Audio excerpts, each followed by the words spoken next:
What is up, everybody? Thanks for checking out Hunt, Shoot, Live.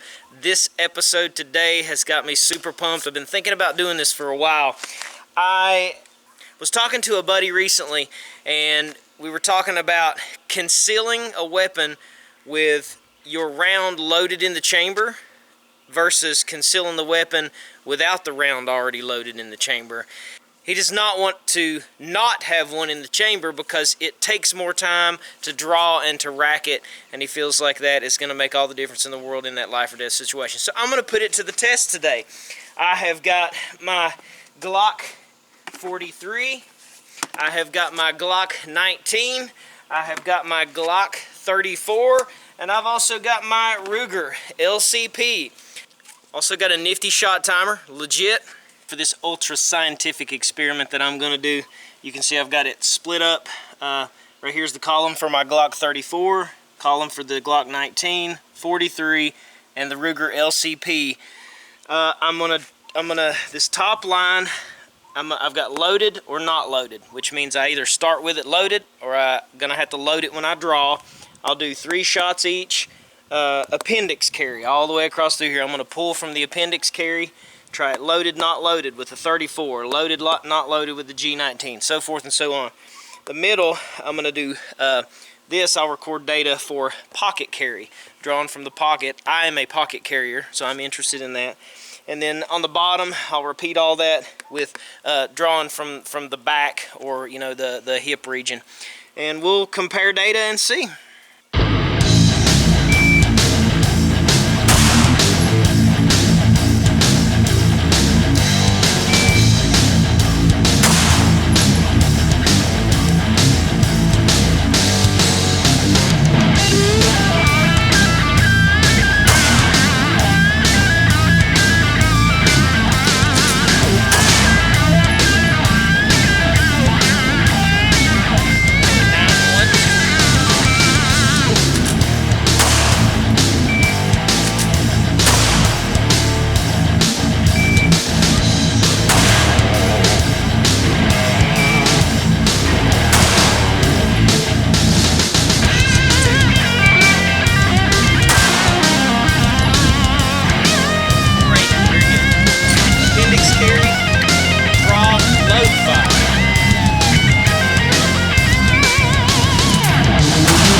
So finished the test.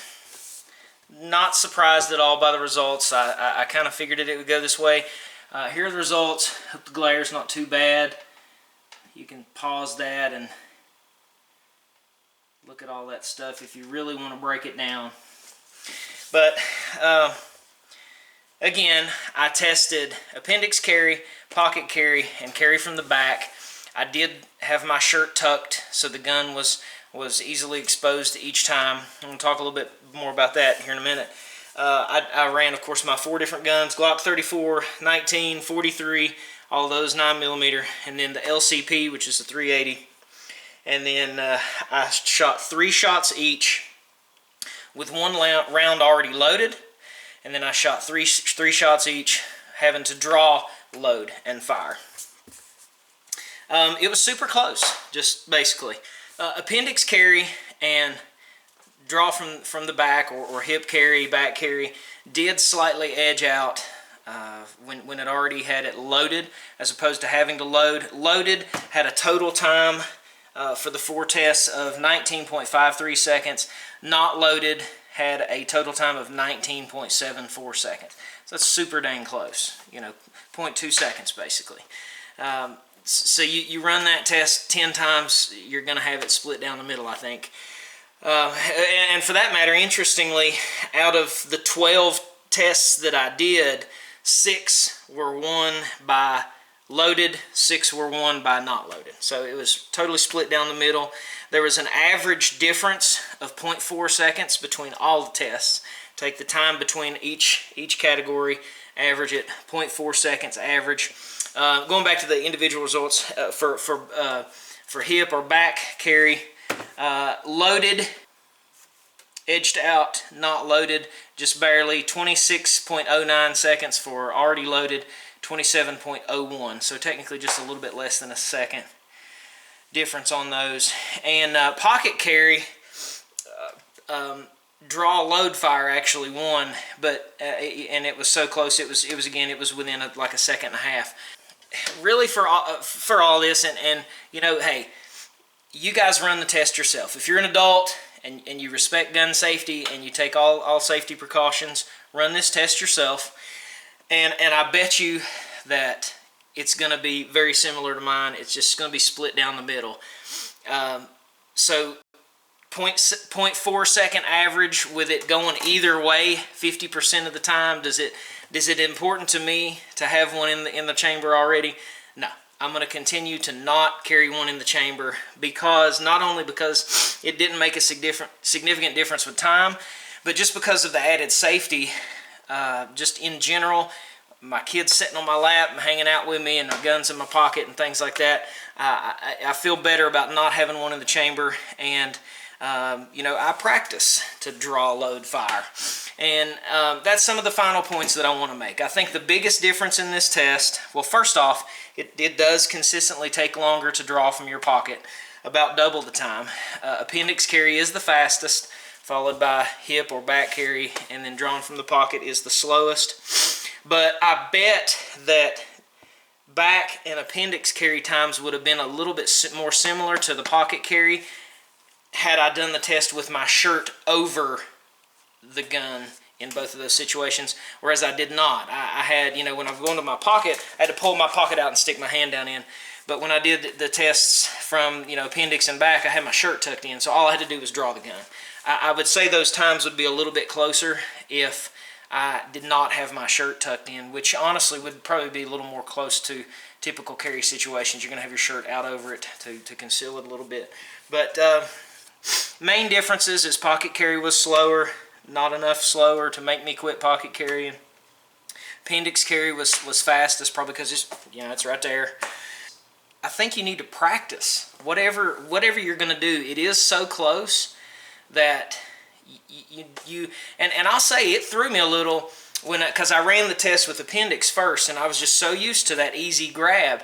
And the first couple runs that I did with pulling from the pocket, I felt like I was massively butterfingers. I was not expecting that. So, I think whatever you practice is what you're going to be best at.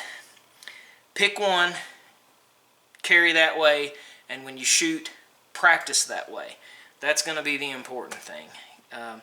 Turn that carry situation into practice, and then when you practice how you carry, when it does come to fruition, God forbid that it ever does, but if you ever do have to use it in real life, then you're going to know. It's going to be muscle memory. You're going to be used to it. So don't throw rocks at me. That's what I did. Doesn't matter if there's one loaded or not. It doesn't. It just didn't matter. The important thing is to be practiced up with however you decide to do it. So thanks for checking out Hunt, Shoot, Live. I hope you enjoyed this. Be sure to state in the comments, your experience if you've done any testing like this, and put it to fruition to see. Check us out on Instagram. Be sure to follow us there, and on Facebook. Check out the Hunt, Shoot, Live podcast. Go to Spotify, iTunes, any major podcast platform. Search Hunt, Shoot, Live. We've got a lot of cool podcasts, and of course our YouTube videos. Be sure to subscribe and turn on your notifications. We got new videos coming out every single Friday at 9 p.m. Eastern Time. I appreciate you for watching. We'll see you next time. As always, God bless.